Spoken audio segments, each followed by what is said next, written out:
মৃত্যুর পর একটি মানুষ আলমে বরজখ নামে এক অদৃশ্য জগতে অবস্থান করে। এখন প্রশ্ন, তারা দুনিয়ার মানুষের কোনো কথাবার্তা, কোনো স্তবস্তি, কোনো প্রশংসাবাদ, কোনো দোয়া ও কাকুতি মিনতি শুনতে পায় কিনা? এর জবাব কুরআন পাকে দেখতে পাওয়া যায়। আল্লাহ বলেন, সে ব্যক্তির চেয়ে অধিক বিভ্রান্ত আর কে হতে পারে যে আল্লাহকে বাদ দিয়ে এমন সব সত্তাকে ডাকে যারা কিয়ামত পর্যন্ত তার জবাব দিতে পারে না। তারা বরঞ্চ এসব লোকের ডাকাডাকির কোনো খবরই রাখে না। দুনিয়ার যেসব লোক তাদেরকে ডাকে, সে ডাক তাদের কাছে মোটেই পৌঁছে না। না তারা স্বয়ং সেসব ডাক তাদের নিজ কানে শুনে, আর না কোনো কিছুর মাধ্যমে তাদের কাছে এ খবর পৌঁছে যে কেউ তাদেরকে ডাকছে। আল্লাহ তাআলার এ ইরশাদ বিশদভাবে বুঝতে হলে এভাবে বুঝতে হবে যে দুনিয়ার যাবতীয় মুশরিক আল্লাহ ছাড়া যেসব সত্তাকে ডেকে আসছে তারা তিন প্রকারের। এক হচ্ছে কিছু প্রাণহীন জড়, যাদের স্বয়ং মানুষ নিজ হাতে তৈরি করে তাদেরকে উপাস্য বানিয়েছে। দ্বিতীয়ত কতিপয় নেক ও বুজুর্গ লোক যারা অতীত হয়েছেন। তৃতীয়ত ওইসব বিভ্রান্ত ও পথভ্রষ্ট মানুষ যারা অপরকেও বিভ্রান্ত ও বিকৃতি করে দুনিয়া থেকে বিদায় গ্রহণ করেছে।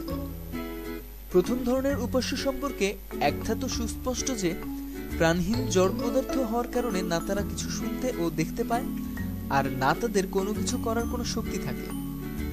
দ্বিতীয় ধরনের উপাস্যগণ অর্থাৎ মৃত্যুবরণকারী নেক ও বুজুর্গগণও দু কারণে দুনিয়ার মানুষের ফরিয়াদ দোয়া প্রার্থনা থেকে বেখবর থাকে।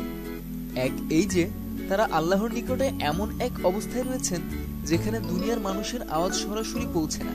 আল্লাহ ও তার ফেরেশতাগণও তাদের কাছে দুনিয়ার কোনো খবর পৌঁছে দেন না। তার কারণ এই যে যারা জীবনভর মানুষকে একমাত্র আল্লাহর দরবারে দোয়া করা শিক্ষা দিয়ে এলেন, তাদেরকেই এখন মানুষ ডাকছে। এর চেয়ে বেদনাদায়ক বিষয় তাদের কাছে আর কিছু হবে না। আল্লাহ তার নেক বান্দাদের রুহে কোনো প্রকার কষ্ট দেওয়া কিছুতেই পছন্দ করেন না।